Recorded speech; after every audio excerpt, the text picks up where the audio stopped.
Welcome back to the Canadian Real Estate. Adam JD Martin here, your host. And tonight we're going to be doing an Ask Me Anything and a bit of a deal breakdown, on a deal where I just lost about 20 grand. It closed the other day. We're still having some issues actually getting the funding through on this. So that's even more frustrating.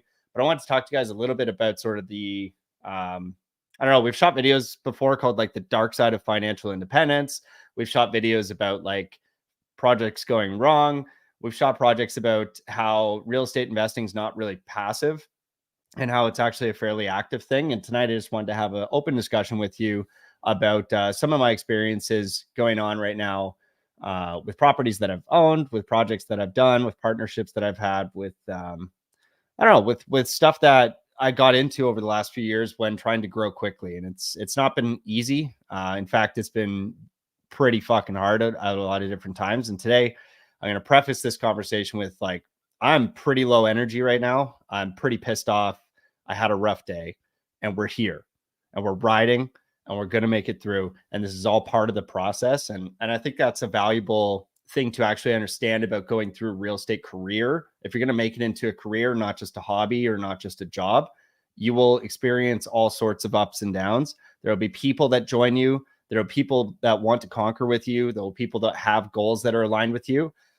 Those people will either stay with you throughout that process, they'll change throughout that process, and their goals will change throughout that process, or they'll just completely leave, right, and exit the stage left, which is fine. All of these things are fine. All of them are to be experienced, and there's all sorts of things that you will, run into as you continue to grow. It's very difficult to manage the relationships in your life as you first get started in this path. And it doesn't actually get easier because you face just different challenges the further you go down the path, and it just develops over time. Before we jump into all of that, we're having a beer, right? You guys got your beer? Tonight's a beer night for damn sure. And I need to apologize immediately for my indiscretion on the Guinness glass. I do have my Collingwood Brewery glass right here, but tonight we're drinking Northwinds, which is from Collingwood here, and this is Monkey Suit. And they only make this Irish stout during the wintertime. And it's fantastic. And whenever they do make it, I go and I grab a whole bunch of it. So for those of you watching at home, it's not a Guinness, it's a Monkey Suit. So I taped it up there so you guys can see that. Hope you guys got your beer. Cheers. And we're going to have a sip and then we'll just dive right into it.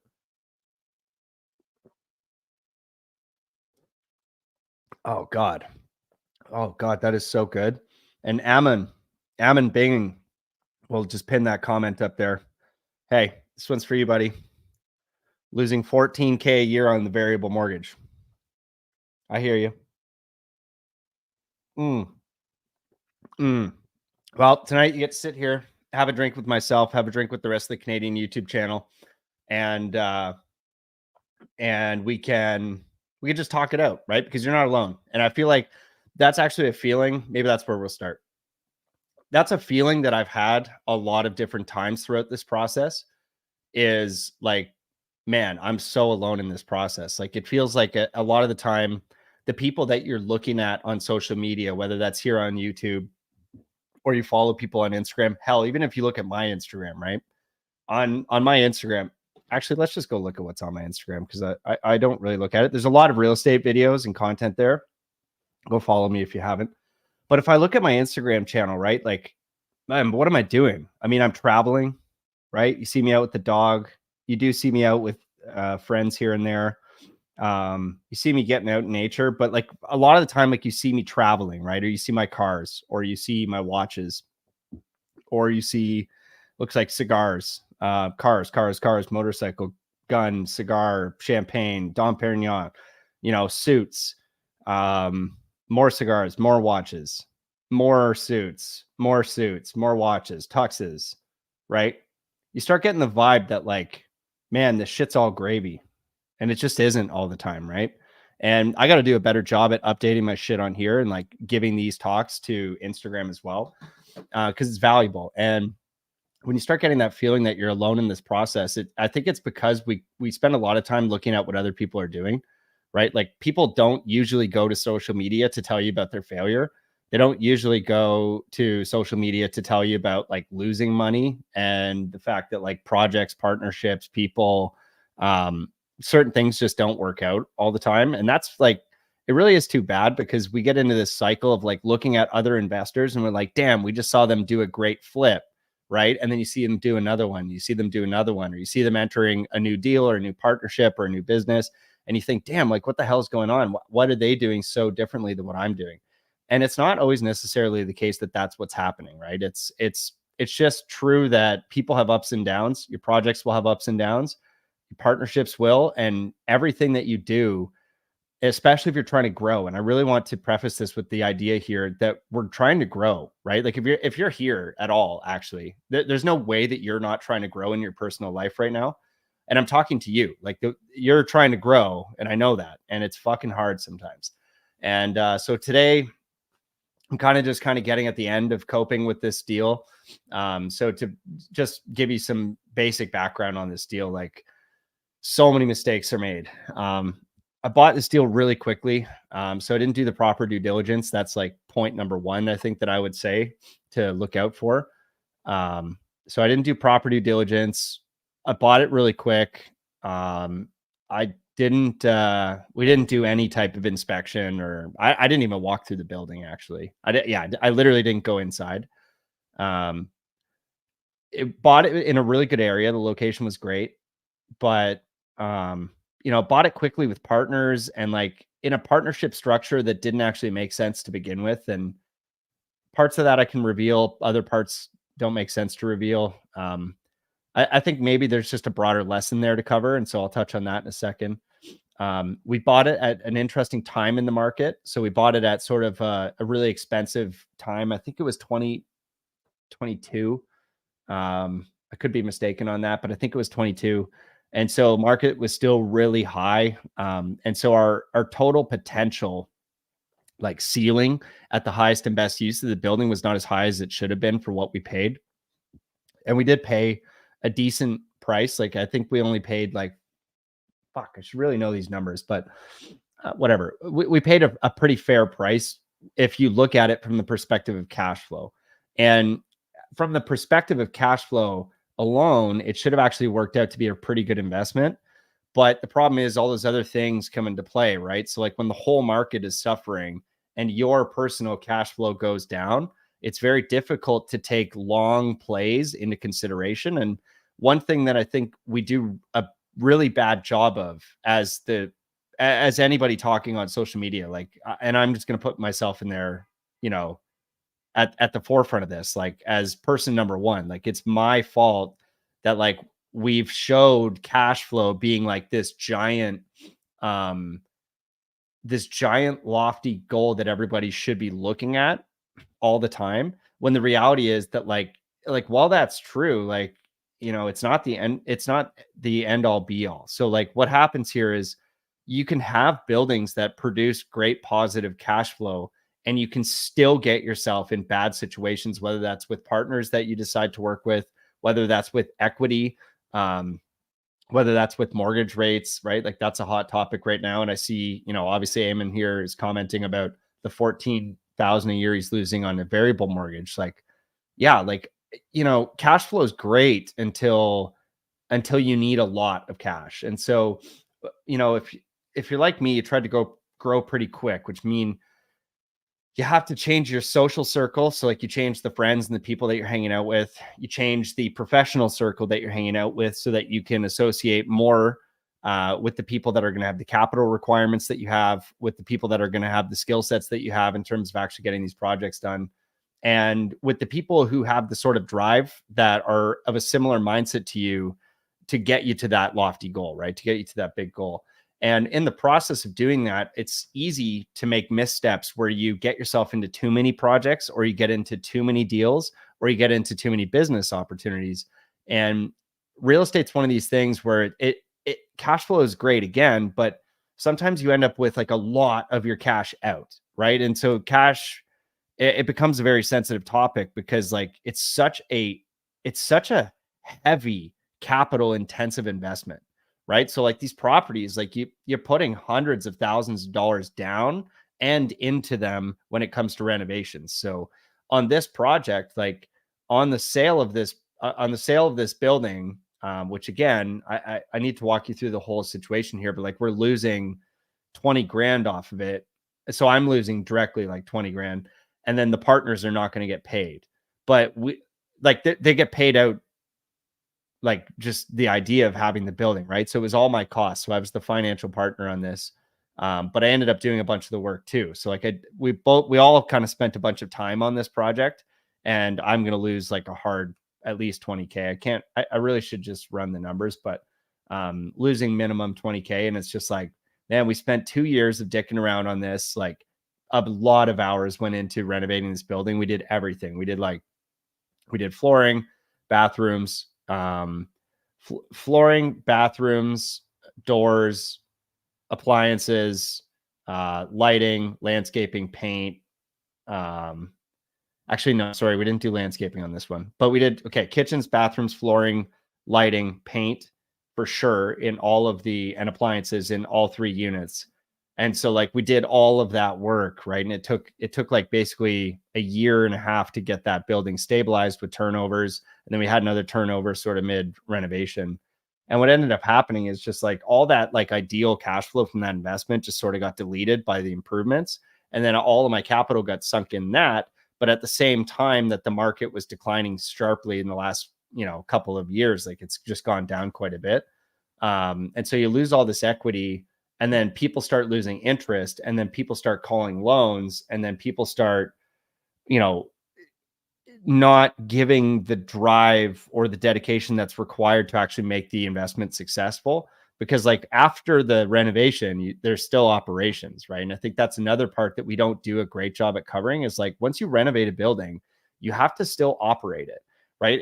A real estate investing company or business is no different than any other company in that it has operations, sales, logistics, marketing, finance, and legal, right? Those are sort of the pillars that make up any business.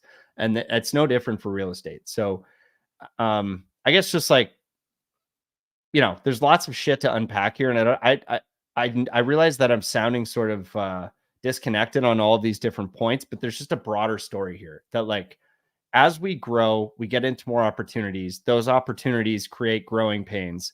Those growing pains create more opportunities, believe it or not, that seem lucrative at the time. And it's very easy to continue to try and drive forward because you're getting marginal wins. And when you get these marginal wins, like you get this false sense of security and you get this false sense of velocity. It's like the velocity that really is the attractive part. It's like it's a drug addiction, right? It's literally like an addiction, and you want that fucking hit, right? And we're really bad at social media at giving accountability to that hit, right? You need accountability. And so when you get that hit, when you take that first hit of like, damn, I just got to win, it's very quick that you want to jump back in and get that hit again. But we sometimes, once we get into that cycle enough, you start winning enough, it's kind of funny. It's like a dichotomy here. The more you get that hit, the more likely it is that you're going to take an outsized risk that leads to a catastrophic failure, right? So selling this property and losing 20 grand, not a catastrophic failure. Doing that across 50 units, catastrophic failure, right? That's a really bad idea. And so I've had 2 or 3 deals go bad in terms of like actually selling at a loss or just deleting a bunch of equity, or like the ones that I'm holding now were like, in 2021, they were up like $1.5 million. Now I'm down that, right? So like I'm down $1.5 million. And it's like, fuck, all the work you put in just gets deleted in a minute because of things that are outside of your control. And I think that's where, again, I think we have the ability to properly vet who we work with, when we work with them, whether or not it's a good idea to do, and to take the time. Like it's inside our control to take the time to make the best investment, right? And so it opens a whole can of worms because like I've been really adamant on this channel and on my Instagram, and if you've ever met me in person, like I've been really adamant on telling people that like you got to take the shot, right? Like you actually do need to get started. And I would never have even had the chance to make over $1 million if I never got started. And getting started is really scary because like, you look at a bunch of deals and like you have a hard time saving up down payments, and it's hard to qualify for mortgages, and like the stress test didn't help that out. and like fucking everything's more expensive right now with the CPI and inflation and everything. Like, like I get it. Like it's not hard to get started, or sorry, it's not easy to get started. But once you get started, you start getting a bit of momentum, and it's a trap, right? Like it's really important. Like all that time that you spent not getting started is actually the time that, like, if you could reallocate that passion for crunching the numbers and trying to make the best out of the dollars that you had when you got started, you could avoid so many catastrophic failures later down the line, right? That like obsessive diligence to the numbers, to the spreadsheet, to all those things that you are doing now before getting started, or you were doing before you got your first couple of properties, it's actually useful later. Like it's sort of like we have it in the wrong order. So like it took me forever to get started. Once I got started, it was like really quick to gain momentum and really quick to double down and even 10x my portfolio. But the problem is that I did it without taking the goddamn time that I would have spent before I even got my first property to make sure that the investment made sense properly, like actually properly. And I think a couple of mistakes that I would advise you not to make, or at least share my fucking pain on, is like getting into partnerships that didn't make sense, right? Like where, okay, so we only ever have time, skills, or money, right? Those are the only things that really factor into a real estate partnership. And so your partners need to have one of the things that you don't have, and ideally two, right? Like anybody that you actually partner with, like go 50-50 on or something like that, like they should be bringing to the table a lot of skills, or a lot of time, or a lot of money. It's got to be some combination of those things. And the problem is it's very tempting to partner with people that are like yourself. Okay. And like I need to preface this too. My partners are not the problem. My choices are the problem, right? It's not because they're bad partners. It's because partners that look like you, sound like you, and have the same skills, time, and money as you don't make for good partners for you, because, somebody's got to do the work, and somebody's got to have the money, and somebody's got to have the time. And so, they need to fill that gap. They need to fill the gap in the skills that you have. And so it's very easy to want to get into partnerships with people that look and sound like you and have the same things going on as you.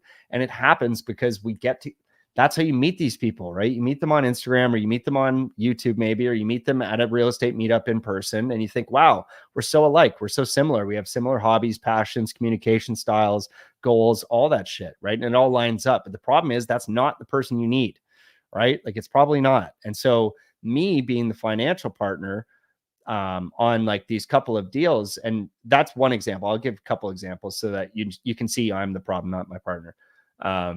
So like in this example, I was the financial partner, but I partnered with two partners, and between the three of us, nobody had the skills, right? It was like it's a three-legged stool, but we had two legs, right? We had time and we had my money. But the problem is, if you have time and you have money, but you don't have skills, you end up burning both the time and the money.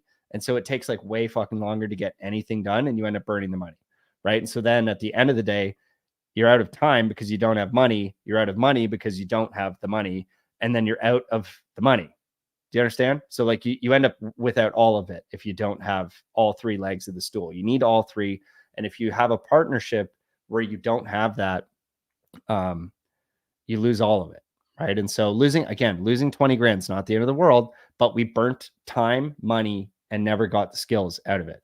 Now, with that being said, every failure here is an opportunity to add to our skill set, right? And so whether we're winning, like you're either earning or learning, right? You're earning or learning. And in this case, we're learning, right? So if you're going to lose money, it's fine. It's just you need to be able to document it. You need to be able to document it, systematize it, create processes for it so that it never happens twice. You can't have it happen twice. And so in saying that too, like I've lost money on at least 3 projects that I can think of, and I never did it in the same way. And so like I at least get to pat myself in the back on that. The only problem is there is 1,000 ways to skin the goddamn cat. So it sounds like I've got 997 projects left to fail on before I learn how to really skin the cat. And so like, part of this process is understanding that like these failures will happen, and that's good. It is literally a signal that you're growing. If you're not failing, you're probably not trying hard enough. And um, when it happens, you need to be able to have an honest communication with yourself and then with your partners or anybody else that's a stakeholder in your life, and just say like, hey, I fucked this up. I know that. And here's some of the takeaways I think are important for us to focus on should we ever want to attempt this thing again. And that's like really the biggest takeaway I can give you guys tonight is like, you got to own this stuff. I think it should be shared because people do actually learn from others' mistakes. And we know that's true because of, it's like the nature nurture thing.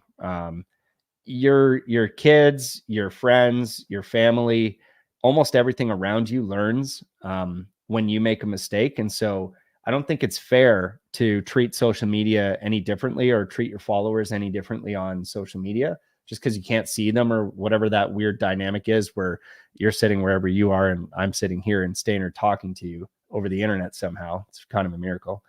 But I think it's important that we have this conversation because like if nobody else is going to share it, then you have to go make the mistakes that I just made. And I think that's really stupid because that's me stealing from you because like I now have information that you can gain from. And so I'm trying to, in my best words, describe it to you here. So a couple lessons learned, or at least what I think are the real takeaways from this project are like, number one, and this is a touchy one.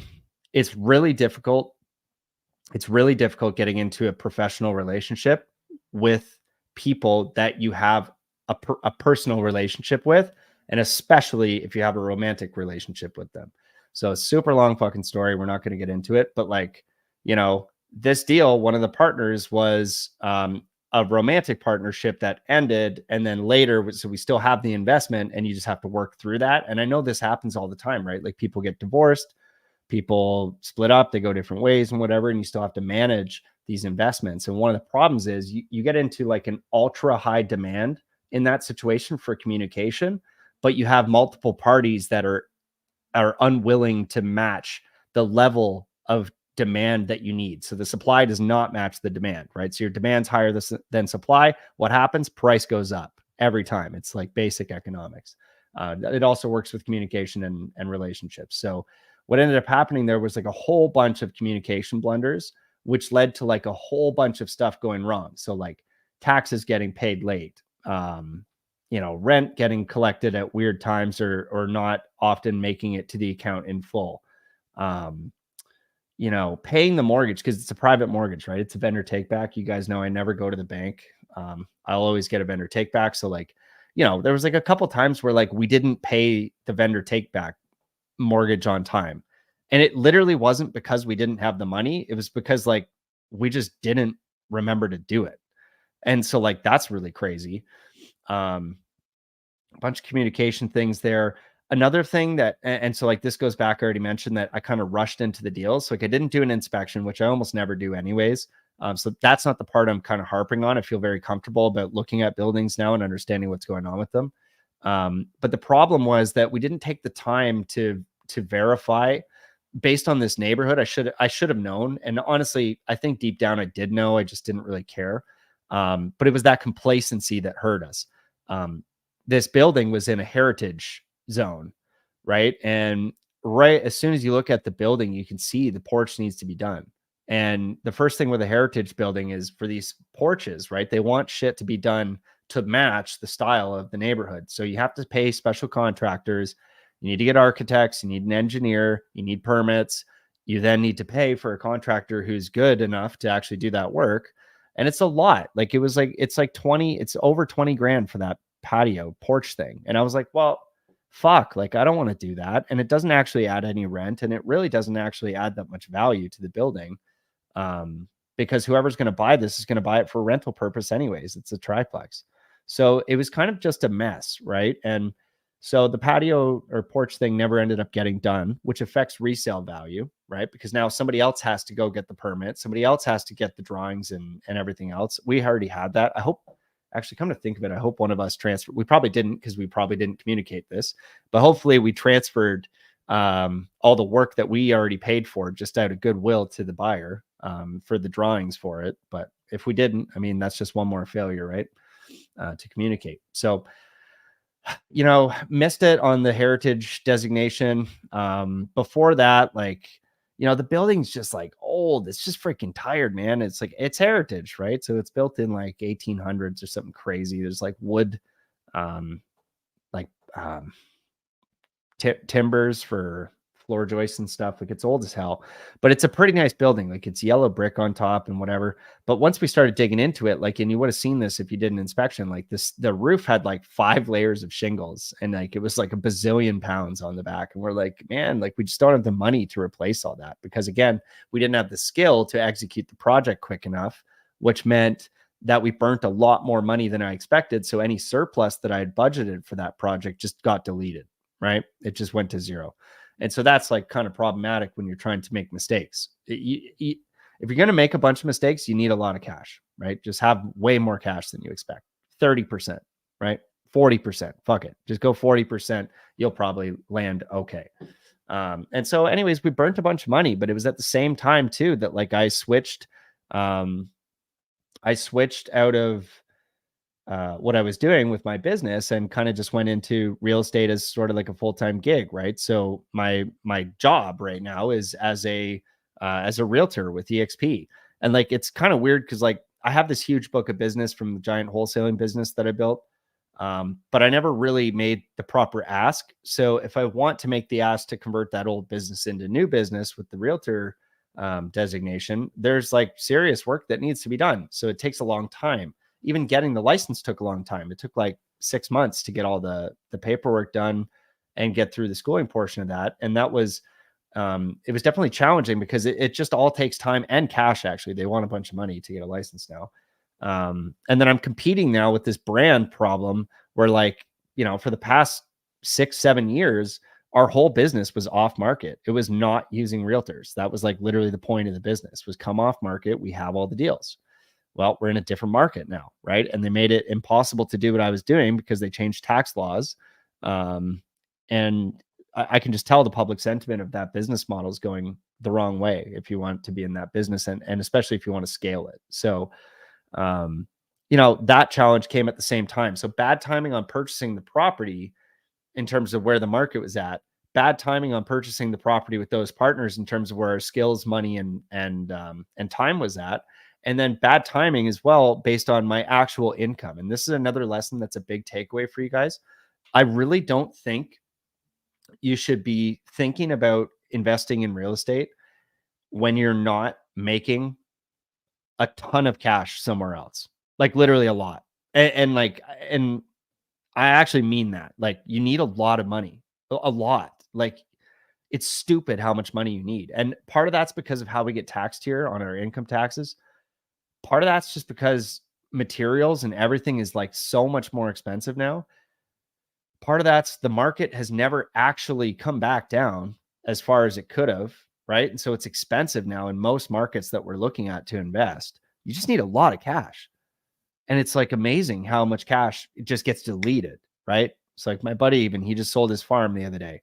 He got an incoming transfer of $700,000 of cash, right? He's down to like 100, right? And that's just like paying off loans, putting a down payment on something else, whatever, right? And now he's got 100K left of a 700K chunk to go do renovations on the thing that he was going to do. I think he's actually going to assign it, make some quick cash, which is really cool for him. But it's just the velocity and the sums of money that move around when you're trying to invest in real estate in any meaningful way is like a lot. Like, there's no way. Like, I've seen videos of people saying, quit your job, go all in and whatever. Fuck them, man. Like, they haven't done anything. I guarantee it. Like, there's no way they've actually legally tried to buy real estate and buy more than like a couple of properties. That there's just so much cash involved. Like, you just need to have all the money. So I think a big lesson for me to give to you guys is like, there's just no way you should ever be considering leaving your career or leaving that stable income source or the way that you generate like large sums of money until you have like a massive portfolio. Massive. Because like, even with me, like, you get up to 55 units and you get these cash calls that are just huge, right? Like furnace here, a roof there, a flat roof over there, some sort of leak over here. What the hell did I hear today? It was some random shit missing in a bathroom. And it's just like, it just all adds up. And you can go ahead and say like, yeah, but aren't your investments cash flowing? And it's like, yes. And then that gets taxed and it goes away, right? Like you have property taxes, you have all these things that keep going up. That are outpacing our ability to gain cash flow, right? Because like once your buildings are set up nicely, we have a tendency to want to roll it into more with the BRRRR strategy or whatever else, where you're acquiring more debt in order to free up that equity again to go redo another project. And that works really well, but it takes tons of cash. And when you put yourself in positions where you have less cash or low cash, it's fucking scary, man. Like when you get a cash call for 20K and you only have 50 in the bank, like boom, you just got 40% of your capital snapped up, boom, like that. And it's for a roof or something that adds literally no value, right?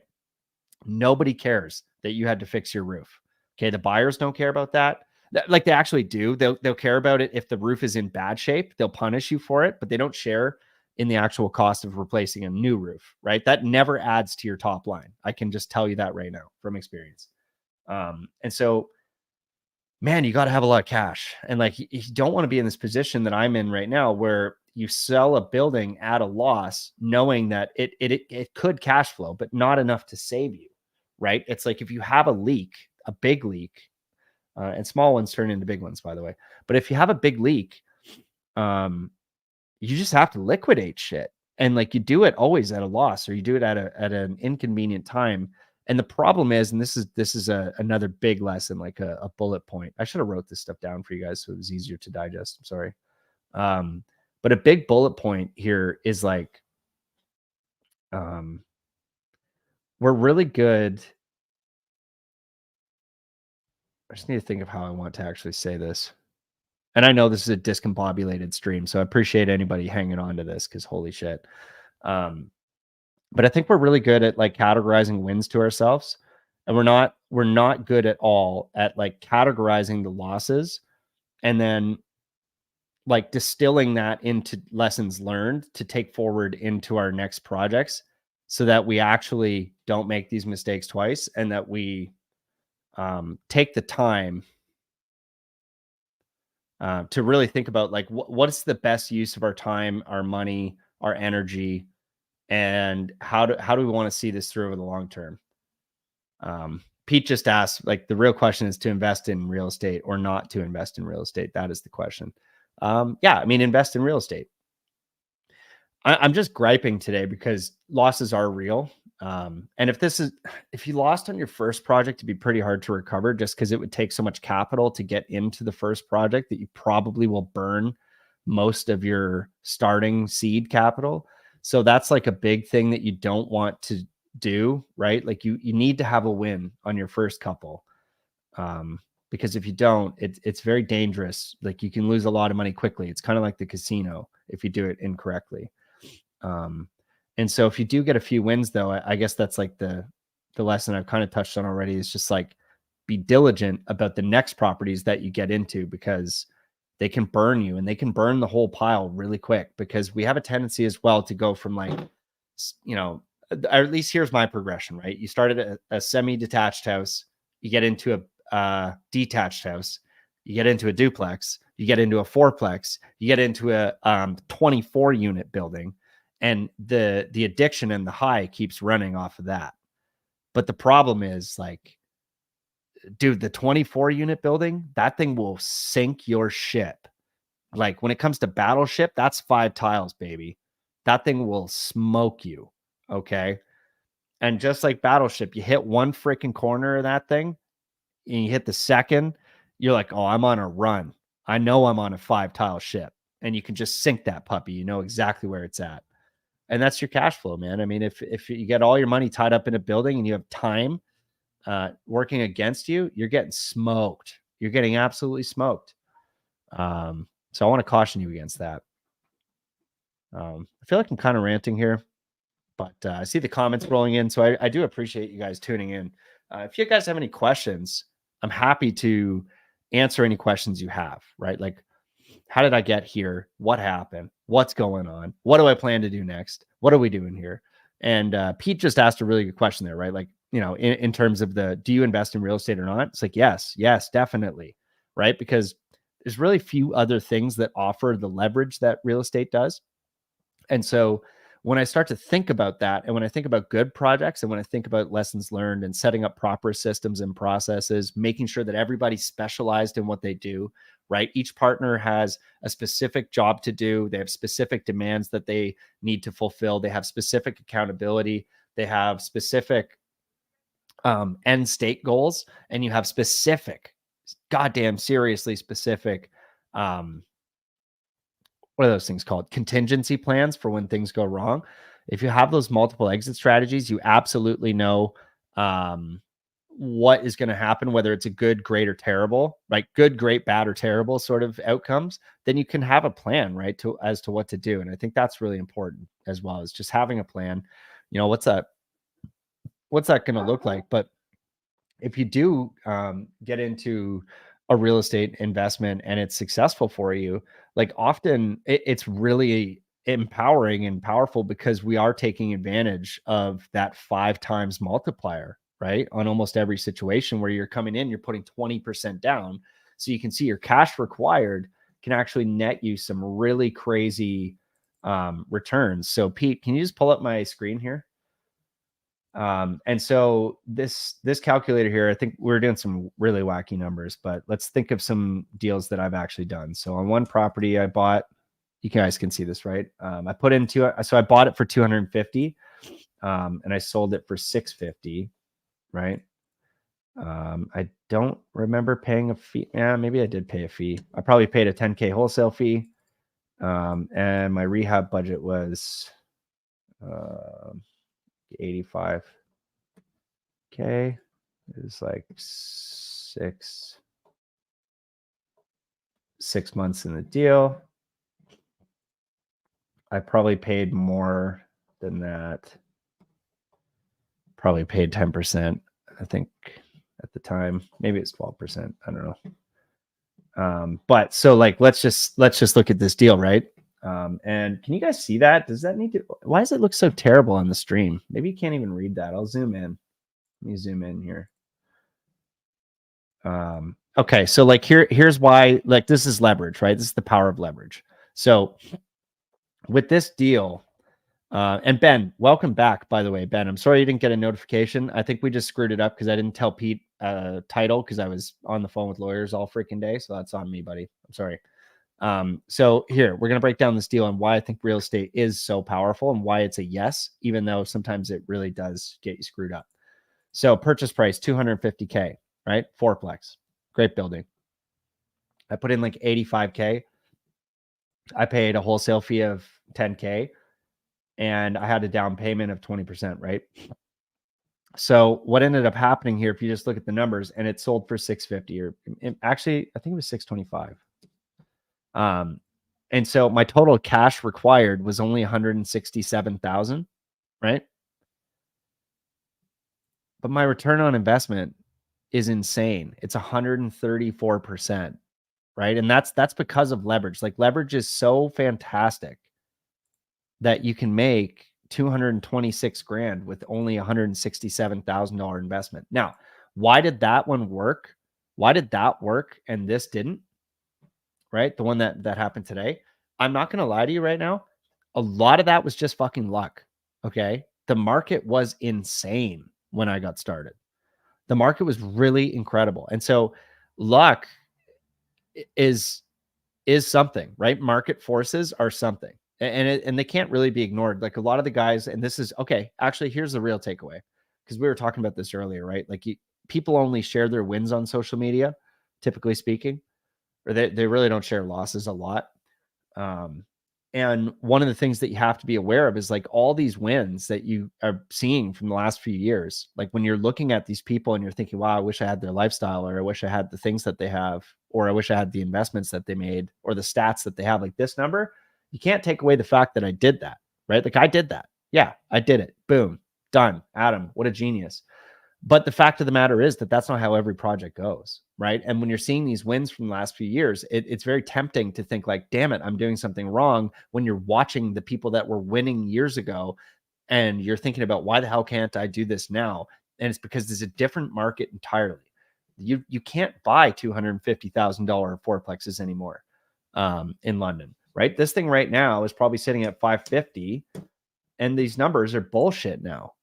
You could never do it. You could never do the project. You would still need to do the 85,000 in rehab. It would still take 6 months, and your ARV would still be 625, right? So that deal that made me 220 grand would have lost you $100,000 today. Can you believe that? Like, can you actually just wrap your noodle around that? The same property, right? And so it's really, you really have to take this shit in with a dose of caution, because it's just too easy to think that like people are winning all the time. They're just not. And like, again, I didn't come here to be like super negative today. I just want to share with you that like, even just on these numbers, I mean, with this exact deal that I've already literally done, if you bought it at today's prices, you die, you burn, you lose 100 grand, right? Negative 40% on your money. You lose 40% of all the capital you just put in. So that's not good. But it does happen, right? And it happens even to me, right? The guy who's sitting here teaching a bunch of different investing principles. It's like, it's so easy to get caught up in trying to grow quickly, in trying to keep up when it comes to like, whether we're trying to measure numbers of doors or money made on a project or whatever, right? Like, everybody wants to flex these freaking numbers and these wins, but you can't. And it makes you make mistakes. And I'm not immune to that, right? And so I think it's worth sharing here, though, so that you guys don't have to do the same thing, because it sucks and it does feel like shit. Another takeaway, just getting back to this deal, Pete, we can probably close this share. Actually, bring it back, Pete. Bring it back. Okay, people have been asking for this calculator, and I'm shocked that there hasn't been a comment on this stream for the calculator. I don't like that. I don't like that there hasn't been a comment for the calculator. Because why? Why don't I like that? Because we freaking have it. That's why. We have the calculator. It's on my website now. It's available for download. All you have to do is go to adamjdmartin.com. Okay? That's me right there. Boom, Adam JD Martin. That's the guy. Go to learn. Just hit learn. It's right there. Fill in the thing. Yes, I want your data. I might even call you. Pete says ugly website. You know what we say to Pete? I haven't taught you guys yet what we say to Pete. Yeah, this is my website, by the way, and you guys have never seen it. So go ahead, take a read through the website. There's some other lessons I have here for you, and some things that I want to talk to you about. But what do I have to offer, right? Like, I'm here making real estate education and content, right? And I'm still screwing up properties. I'm still screwing up deals. It's okay. It's actually fun. It's good. It's a good learning process. Anyways, I got to close this. But yeah, go to the website, go to learn, boom, calculator. Okay. It's right there. Right there. Just hit download calculator now. I couldn't have made it any simpler for you guys. Just hit download calculator now. That's literally all you got to do. Anyways, Pete, we're good on this. We'll close this out. One lesson, another experience that I'm having today. And I was just about to bring the calculator up, but New Year Day was rough. You thought I didn't do the homework, you son of a gun. I know what happened, Andrew. You had no faith. God damn. I let you down too many times. You thought it was happening again. I'm sorry, Andrew. I'm sorry. But it's up. You just got to go to Learn tab. So anyways, another lesson, another hang up on this property that really grinding my gears, and it's pissing me off until right now. Right now, it's pissing me off. The property closed. And so this is another thing to be aware of when it comes to timing. Okay. The property closed on Thursday. It closed on Thursday. It's Tuesday today, right? Because we're talking here on YouTube. Closed on Thursday. That means Friday was a business day. That means Monday was a business day. And we're here at the end of day Tuesday. Adam has not received a freaking red cent from this deal yet. Okay. It's been closed for 3 days and the deal is getting hung up. Why, Adam? Why would that happen? Well, I'll tell you why. Because every problem's communication. Always. It's literally the first answer. Like, I just solved your entire marriage. But that's literally the root of every problem. And so Somehow we did not communicate to the one partner moving out that we needed the keys to the building that we were selling. And so keys were a problem. That delayed shit. We never ended up getting a laundry room key, and that's a problem. There's a key pad, like a keyless entry pad on the laundry room that it turns out was never actually programmed. The door's unlocked, so that's a bonus. So they can just go and change the lock. But their lawyers held up the funding because they allegedly don't have access to that room. That's one note. Another thing that's holding us up, which is really crazy, I've never heard of this on any real estate transaction, and I've literally done hundreds. Getting close, maybe not 1,000, but I've literally done hundreds, like not 100, not 200, not 300. I've done hundreds and hundreds of deals. I've never had a deal not go through to completion because of this, but they're holding back funding as well because we don't have tenant acknowledgement forms signed, which is something that if they actually wanted that would have to be in the clauses, in the conditions of the offer. And so there was no offer agreement or acceptance of that term. But yet here I am having arguments with the lawyers regarding these terms. So that's really fascinating to me that they're holding that up. Another thing that they wanted, which is not on the agreement of purchase and sale, I assure you, in any way, shape, or form, is serial numbers for the fucking laundry machines. And so it's been a rough day trying to explain to the legal teams on both sides of this transaction that if things like that were required by either party, they needed to be on the agreement of purchase and sale. And that's one of the 5 C's of contract law, right? Offer and acceptance. That's C number 1, actually, right? After that, you have like consideration, right? We have consideration. There was money exchanged, right? We have offer and agreement and acceptance. We got that. Terms, price and terms, baby. I'm starting to think I maybe lack capacity, if you know what I mean, after today. But holy smokes, dude, I can't figure it out. So anyways, timing's another thing. That's another big takeaway. Like if you needed that money on Thursday when closing day was, well, too fucking bad. You don't get that money until the lawyers decide you get that money, right? And so now, well, I've 6 figures tied up at the fucking lawyer's office, sitting there in trust, not gaining interest, not being deployed on any projects, not paying bills, not doing anything else except for sitting there. And that's difficult, right? That's not good. That's not a good thing. And so that's another lesson here is like, if you're going to do projects and you think it is going to stretch you, okay, make sure you have lots of time. Make sure you have all the time in the world for things to go wrong, whether that's on the disposition of the property, so when you actually go to sell it, or make sure you have extra time when you go to refinance it.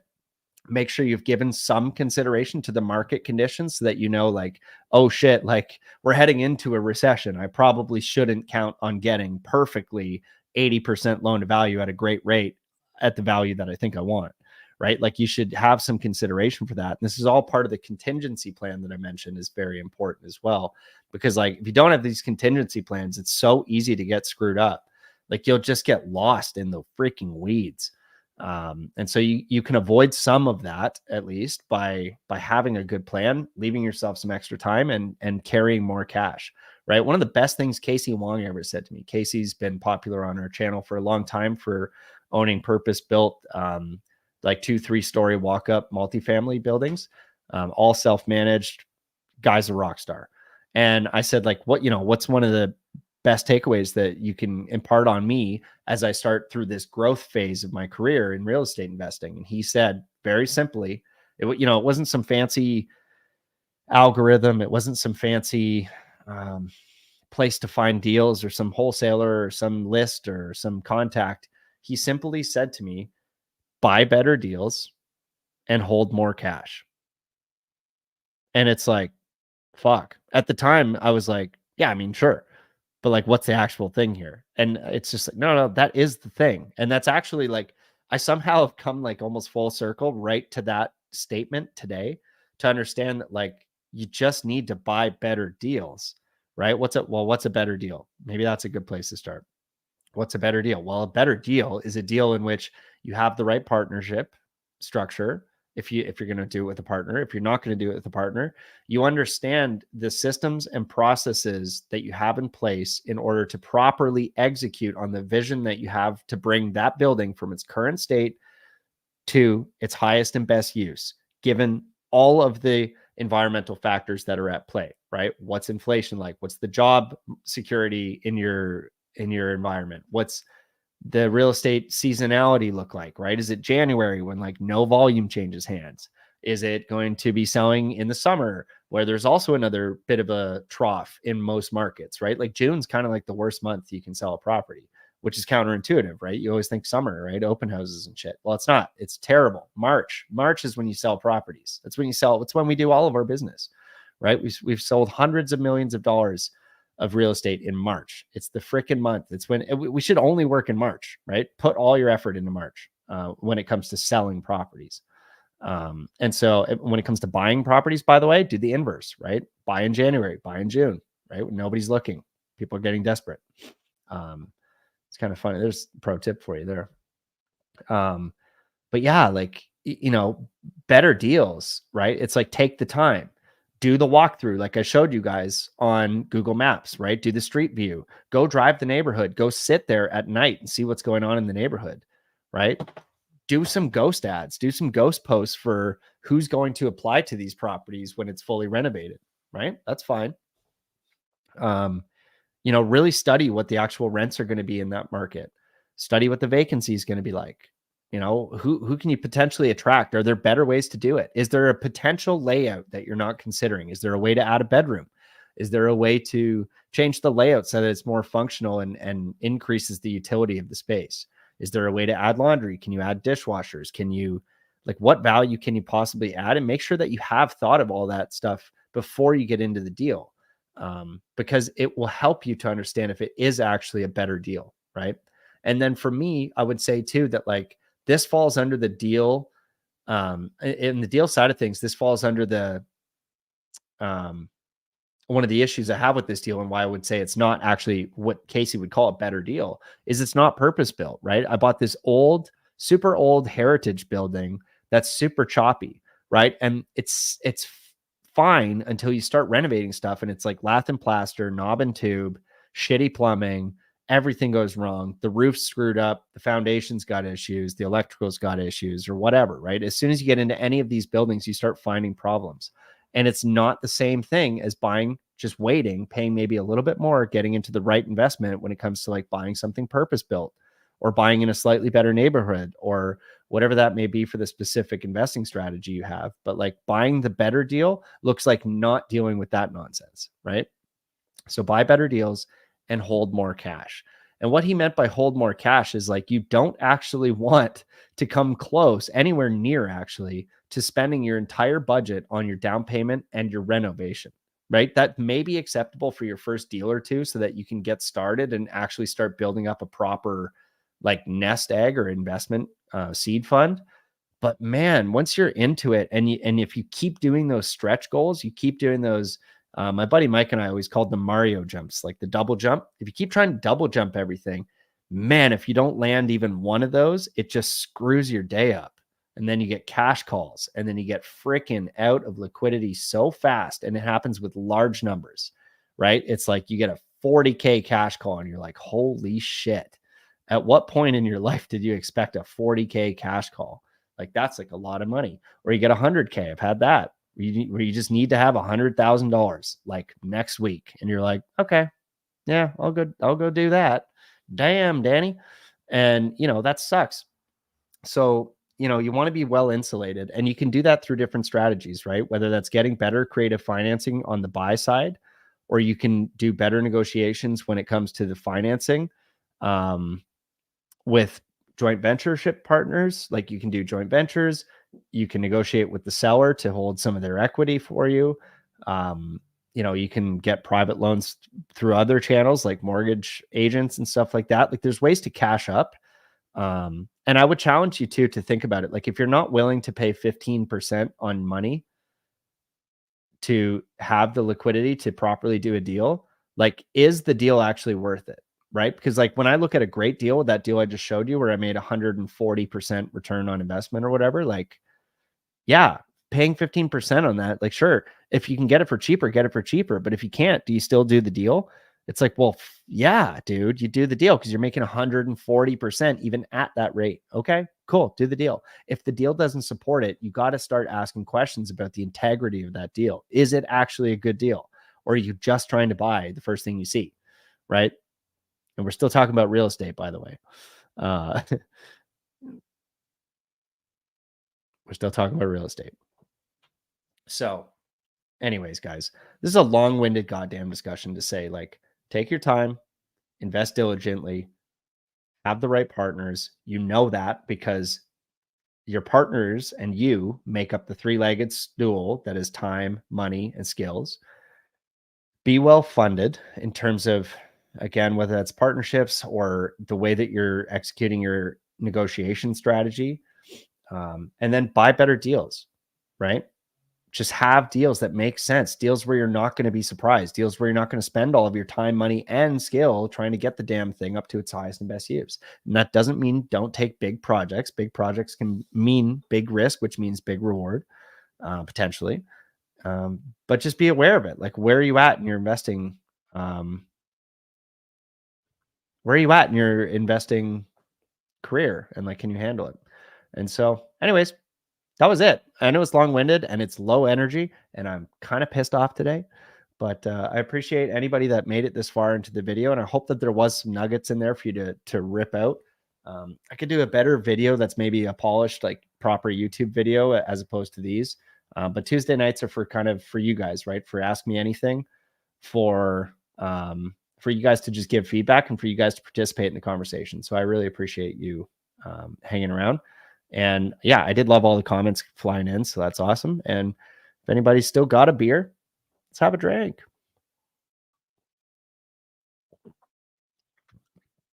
Anyways, I think that's really it. So, Pete, unless you're coming in to add something or have a beer, I think we'll probably wrap it up there.